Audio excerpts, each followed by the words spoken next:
except where them hands, where them holes, where them throws, you know what I'm saying? Cecil. I'm gonna call this toxic self-help in the martial arts because I am piggybacking on the toxic self-help idea. I'm gonna put the source video for this in the description. And since a lot of you have really short attention spans, you don't like to hear me ramble on and on. I'm gonna get right to the point of what toxic self-help is.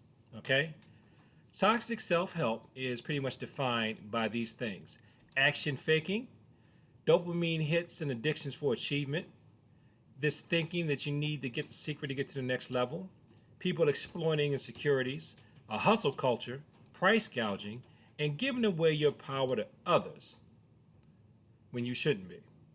So let's take a look at the first one: action faking. Okay, in the video that I referenced, they call action faking is doing something that makes you think you are making progress when you are really procrastinating. An example of this is reading about something instead of doing it. Now, I know I used to do this a lot in the martial arts. I used to read about a lot of martial arts and watch movies about martial arts instead of actually doing it. The most I would do would be maybe stretch. And I watched the Karate Kid over and over and over again. But I didn't take classes. I just would just watch. Eventually, though, I did end up taking classes as a teenager. But where the real action faking came was when I was an adult, because I think I used the fact that I had to work as an excuse. Not that it wasn't a valid reason in some cases, but eventually I realized I'm just gonna have to make some kind of sacrifices if I'm really going to get at this thing and get it going. Now, what really gets me is that you have people who think that doing forms is action faking because you're not sparring. They think that unless you are beating on somebody or trying to choke them with your techniques, you're action faking, and you're not. Practice is not action faking. Action faking in the martial arts would be I don't really know what would action faking be in the martial arts other than not doing it, because there's value in drills, there's value in fitting, there's value in working on your weakest techniques. I guess action faking in the martial arts would be sparring with people that you know you can beat, who you know don't challenge you at all, and you just work your strongest techniques instead of working on some of your weaker techniques and risk being scored on, or risk being thrown, or risk being punched. Like, I remember I had one teacher, he didn't action fake. He knew he was way above me. So he would challenge himself. He'd be like, I'm gonna work my weak technique on you. If he's working on some new idea, he would try it out like with the raw beginners, and then he'd try it out on me. Excuse me. Then he tried out with his black belt peers. So that was something I stole from him.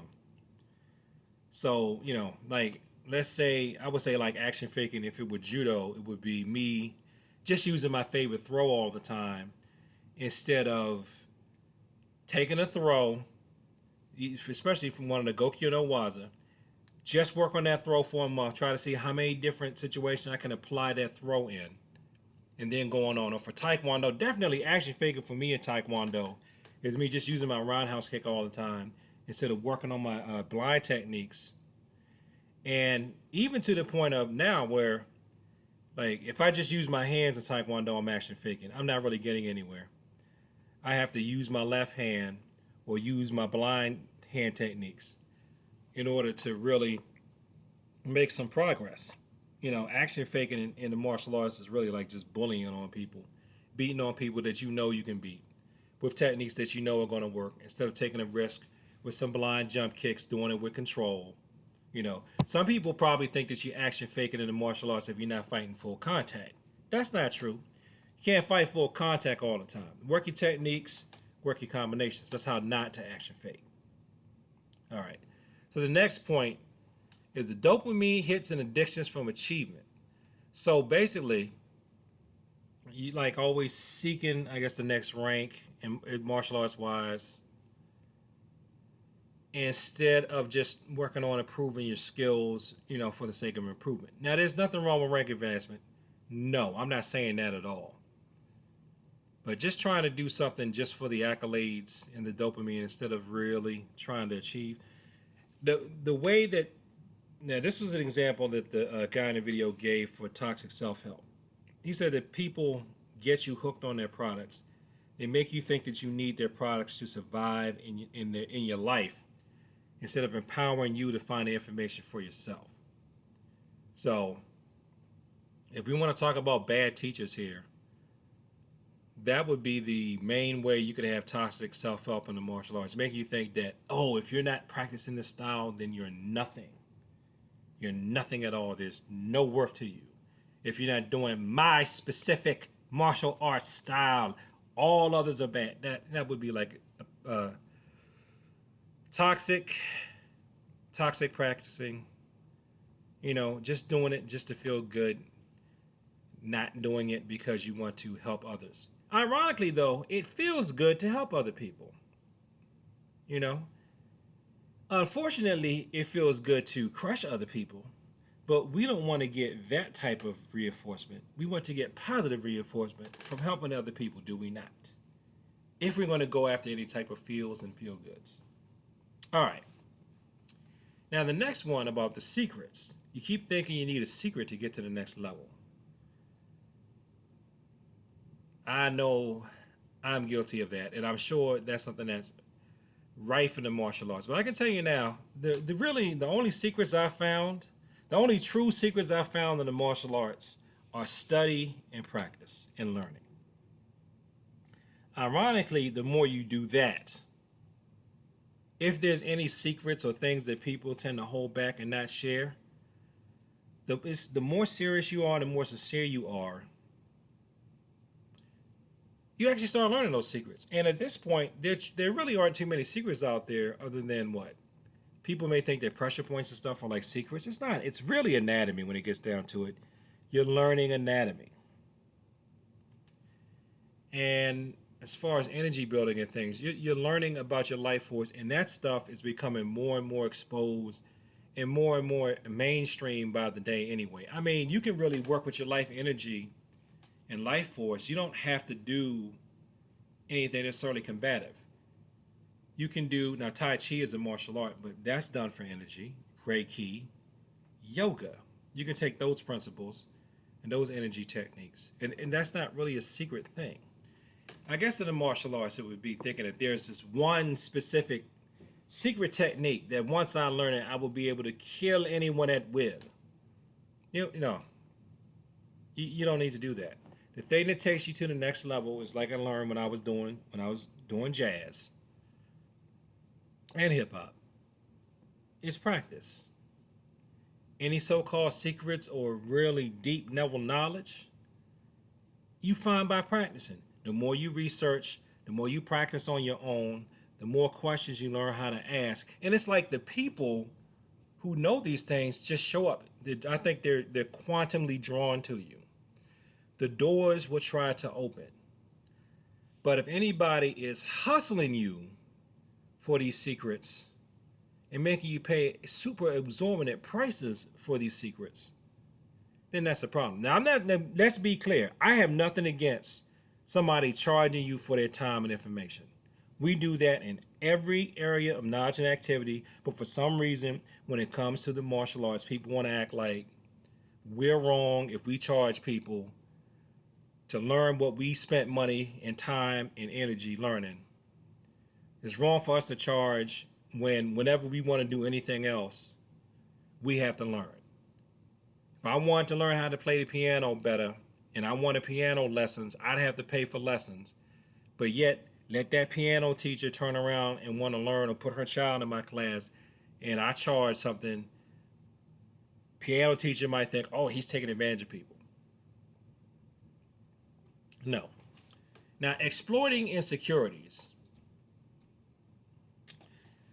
Yeah, we do that. Not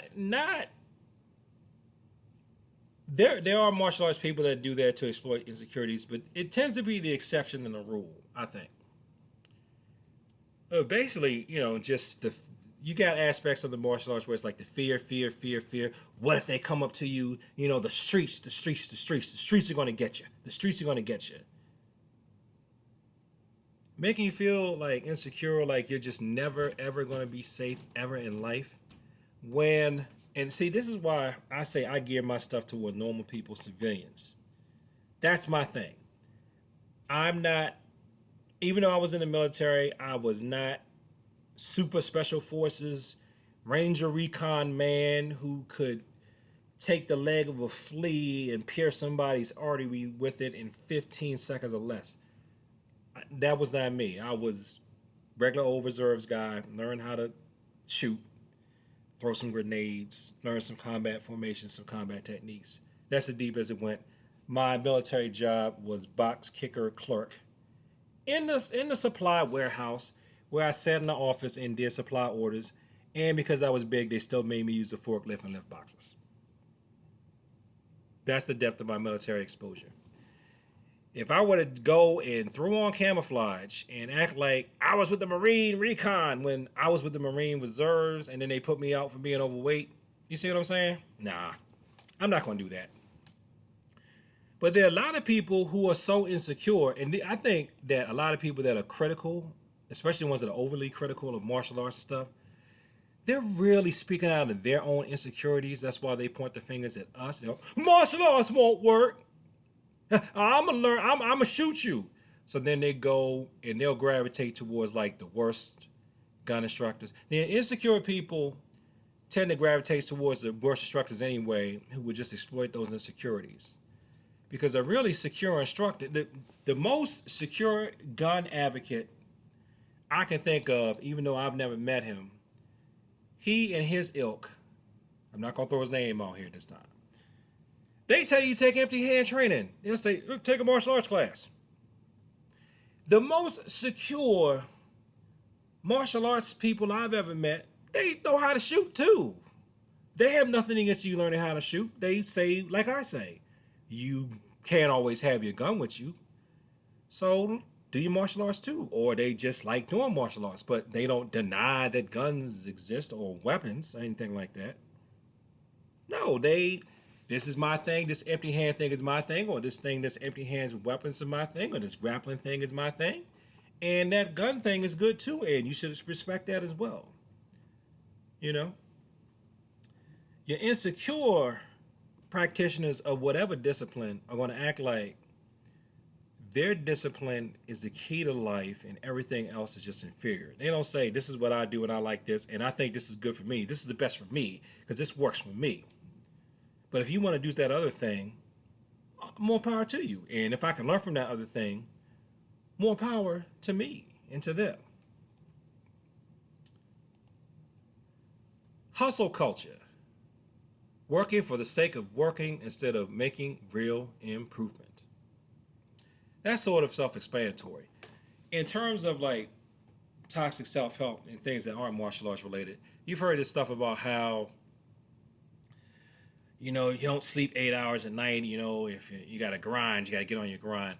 There's a temptation to do that in the martial arts too. And I know I was guilty of that for a while because when I was working a lot and I had to do that commute, I really should have stopped trying to go to classes for a while and just held out until I found something on the weekends. That's what I should have done. But I risked my health. And see, now nobody was doing this to me but me. I was the host hustle culture of one.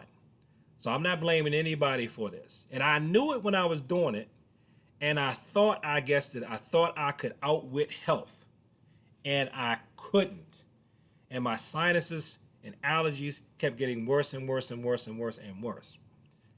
Because I would short myself on sleep. I do like 5 hours, and then get 8 hours of sleep. Or 4 hours, 4 hours, then get 8 hours of sleep.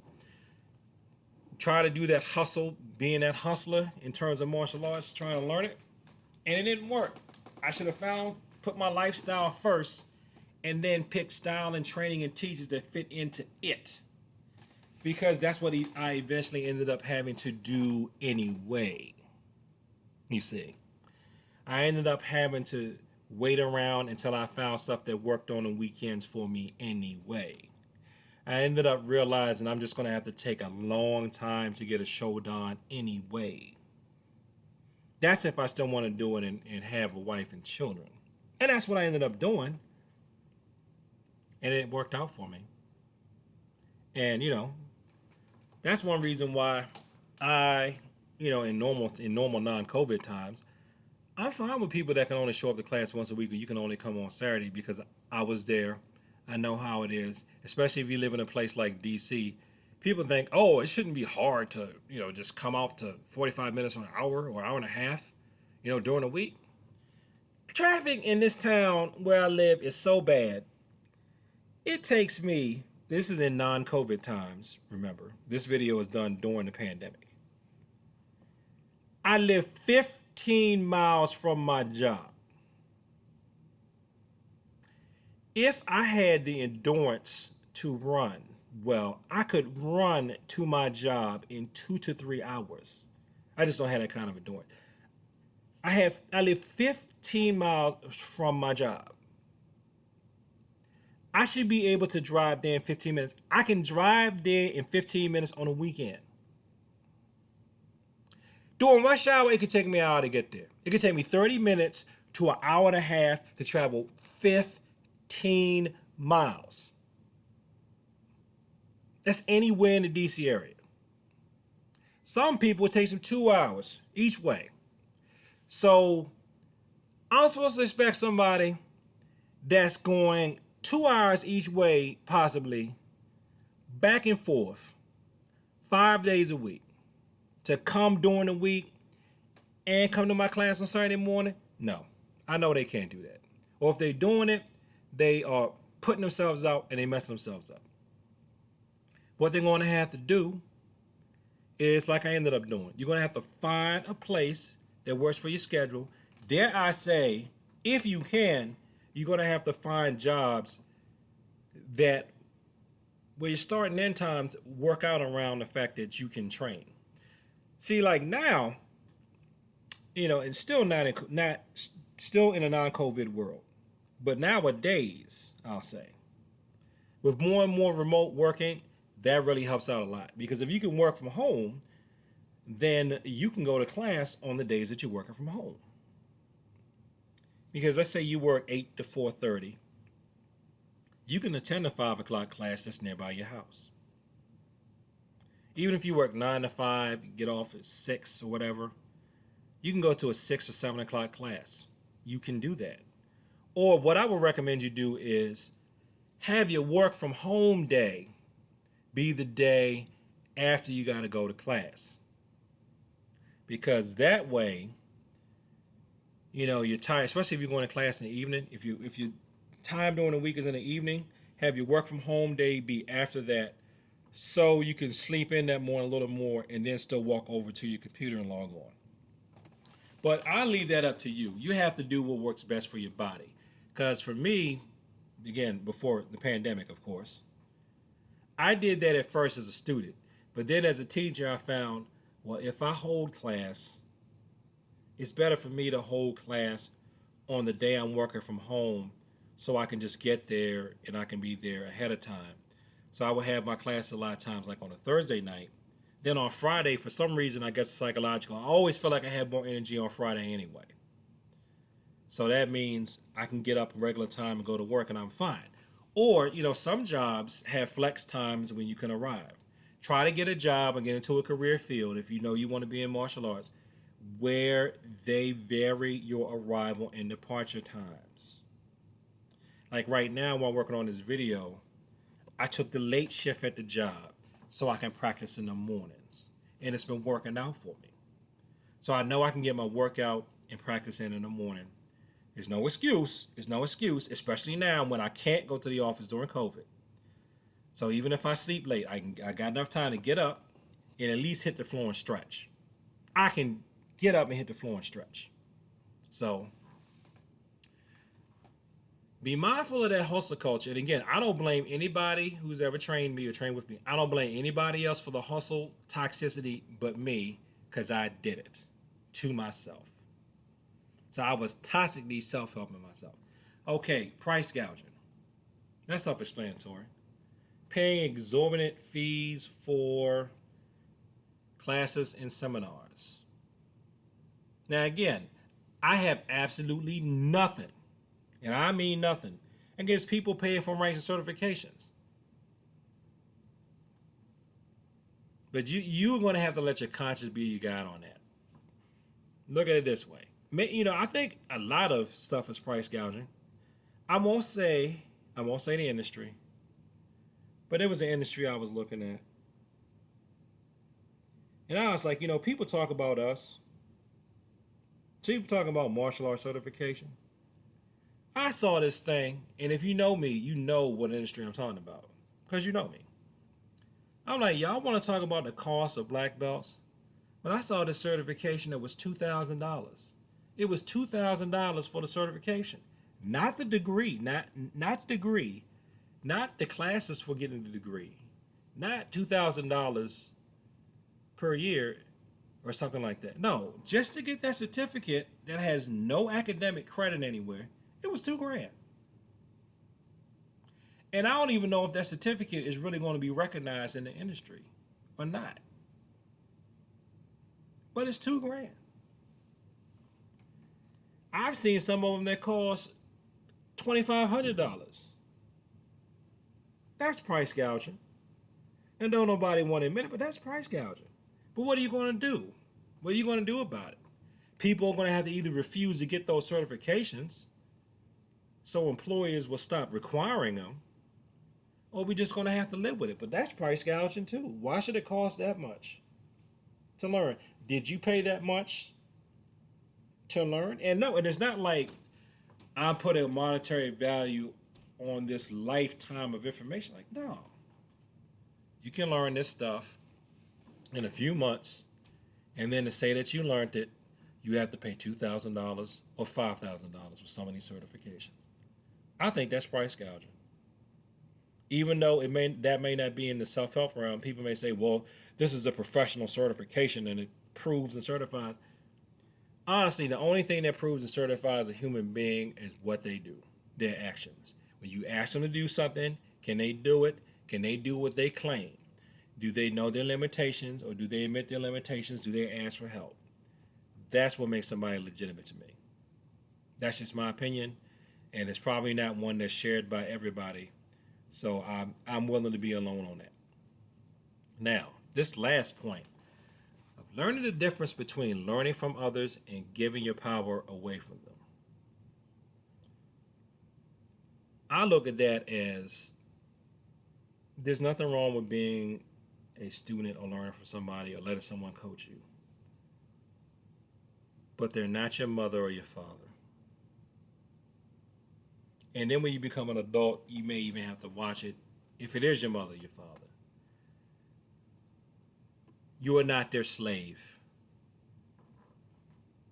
If someone's asking you to do something that's illegal, immoral, and unethical in order for you to learn from them, that's not who you should learn from. And that's pretty much should be your measuring stick right there.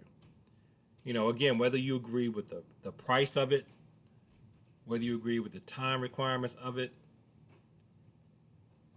nobody should be asking you to do things that you don't feel comfortable doing. And I don't mean I don't feel comfortable because it's difficult or I'm not good at math and they're making me learn calculus.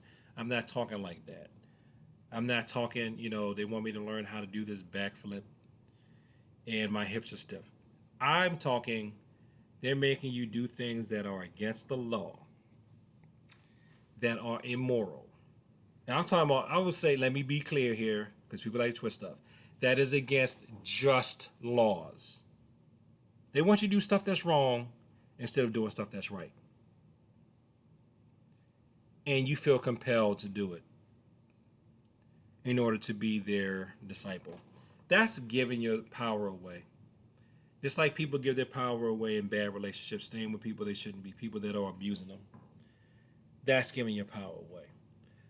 So that's my applying the notions of toxic self-help to the martial arts. Take a look at the original video. All I can say, bottom line, is let your conscience be your guide. And I know I have probably made a lot of these mistakes. I shouldn't say probably. I'm sure I've made a lot of these mistakes myself. And I have to watch it myself because, like I said, especially on the hustle culture thing, I, at times, have been a hustle culture of one. And I know I needed to stop that. We all need to stop that. Because, the martial arts are a part of life. They are not life. All these things we like to do, our jobs, our hobbies, they are parts of our lives. They are not our lives. Our lives should have God in it. Our lives should have the people that we love and care about in it too. And our lives should have ourselves because we should love and care about ourselves too, shouldn't we? So thanks for watching this video. Like, comment, and subscribe. Please share this with people like to talk about the martial arts. And peace. And as always, thank you for your time. Where them kicks at? Where them hands? Where them holes? Where them throws? You know what I'm saying?